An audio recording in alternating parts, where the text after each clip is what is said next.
નમસ્કાર, આપ જોઈ રહ્યા છો નિર્ભય ન્યૂઝ અને હું છું આપની સાથે રીધિ।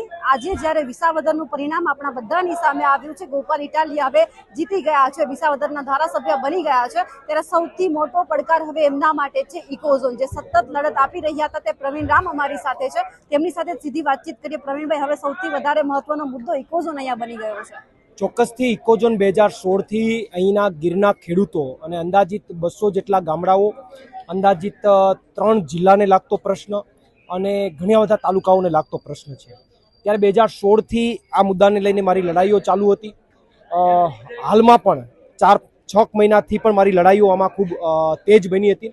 હવે વિસાવદર સીટની અંદર જ્યારે આમ આદમી પાર્ટીની જીત થઈ છે, ગોપાલભાઈની જીત થઈ છે, ઇકોઝોનના મુદ્દાને લઈને ખેડૂતો નારાજ થઈ અને આમ આદમી પાર્ટીને મત આપ્યા છે, ત્યારે અમારી ઇકોઝોન મુદ્દે લડત લડવાની જે કંઈ પણ અમારી ઉર્જા હતી એ ઉર્જામાં વધારો થયો છે।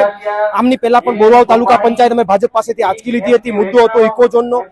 વિસાવદર વિધાનસભામાં પણ મોટી નુકસાની બીજેપીને ભોગવવી પડી છે। ત્યારે આવનારા સમયમાં ઇકોઝોનને આ પંથકમાં ક્યારેય લાગવા નહીં દઈએ અને લાગશે બીજેપી ભૂલથી પણ લગાડવાનો પ્રયત્ન કરશે તો 8 મહિનામાં તાલુકા પંચાયત, જિલ્લા પંચાયતની જનરલ ચૂંટણીઓ આવી રહી છે। ઘણી બધી જિલ્લા પંચાયત અને ઘણી બધી તાલુકા પંચાયતને ટચ કરતો મુદ્દો છે। એના પછી 8 થી 10 વિધાનસભાઓને ટચ કરતો મુદ્દો છે। જો ઇકોઝોન મુદ્દે ભાજપ એમનું સ્ટેન્ડ ક્લિયર નહીં કરે તો આવનારા દિવસોમાં માત્ર રસ્તા પરની લડાઈ લડવી એટલું જરૂરી નથી। રાજકીય લડાઈમાં અમે તમને પરિણામો બતાવ્યા છે। એના જે કે પણ માની લો કે મૂવી જે છે એમના આગળના સીન અમે બતાવી દીધા છે। આવનારા સમયમાં હજુ પણ ઇકોઝોન નાબૂદ નહીં કરવામાં આવે સરકાર તરફથી તો આવનારી તાલુકા પંચાયત, આવનારી જિલ્લા પંચાયત અને ત્યારબાદની વિધાનસભાની 8 થી 10 વિધાનસભાઓમાં આમની મોટી અસર અમે પાડીને રહીશું। એટલે હવે 2027 નજીકમાં છે, 2.5 વર્ષનો ટાઈમ બાકી છે, એટલે 2.5 વર્ષની અંદર તમારે વિસાવદરની જનતાને સાબિત કરીને બતાવવું પડશે કે 27 માટે પણ અમે સક્ષમ છીએ અહીંયા।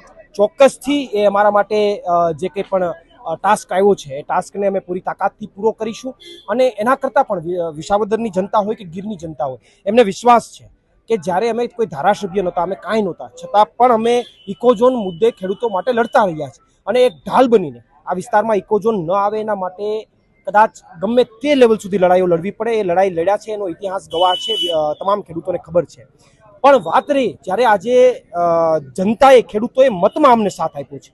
રસ્તા ઉપર તો સાથ આપ્યો હતો, રેલીઓમાં એક સાથે ટ્રેક્ટર ભરાઈને આવતા, પણ આજે મતમાં સાથ આપ્યો કે ઇકોઝોનના મુદ્દાને લઈને અમે મતમાં પણ તમારી સાથે છે અને ભાજપની વિરુદ્ધમાં છે।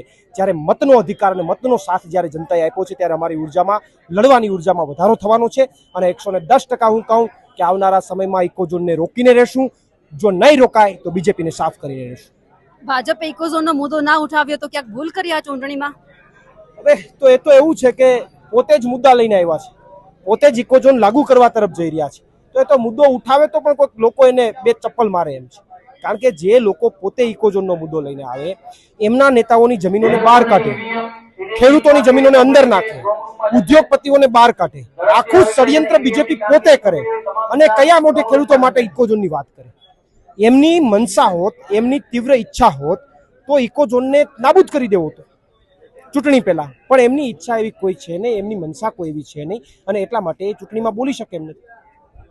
બિલકુલ પ્રવીણભાઈ, આપ અમારી સાથે જોડાયા, આપનો ખૂબ ખૂબ આભાર અને આ જ રીતે આમ આદમી પાર્ટી ગુજરાતમાં પ્રગતિ કરતી રહે, કારણ કે લોકોના ઘણા બધા પ્રશ્ન છે, વિકાસના કામ એટલા બધા કરવાના છે, કારણ કે આપણે જોઈએ છીએ ઉમેદવાર જીતે, ધારાસભ્ય બને, ખુરશી મળી જાય પછી એ ક્યાં ગુમ થઈ જાય છે કોઈ જ નથી ખબર હોતી। એટલે ના, ચોક્કસથી એવી ઘટનાઓ ગુજરાતમાં બનતી રહી છે, પરંતુ આમ આદમી પાર્ટી માટે અને ગુજરાત માટે એટલા માટે એવું નહીં બને। અમારી પાર્ટીમાં જે જાબાજ નેતાઓ આવ્યા છે, ચેતરભાઈ વસાવા હોય કે એ લોકસભા હાર્યા પછી પણ માર્કેટમાં એટલા રહ્યા છે, એમ અહીંયા તો જીત મળી છે।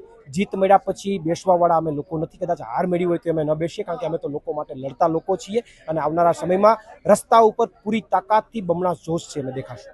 બિલકુલ, આપ અમારી સાથે જોડાયા, આપનો ખૂબ ખૂબ આભાર। જી, આભાર આપનો। અમારા અહેવાલને લઈને આપનું શું કહેવું છે કમેન્ટ કરીને ચોક્કસથી જણાવજો। સાથે જ અમારી નિર્ભય ન્યૂઝ ચેનલને લાઇક, શેર અને સબસ્ક્રાઇબ કરવાનું ભૂલશો નહીં। નમસ્કાર।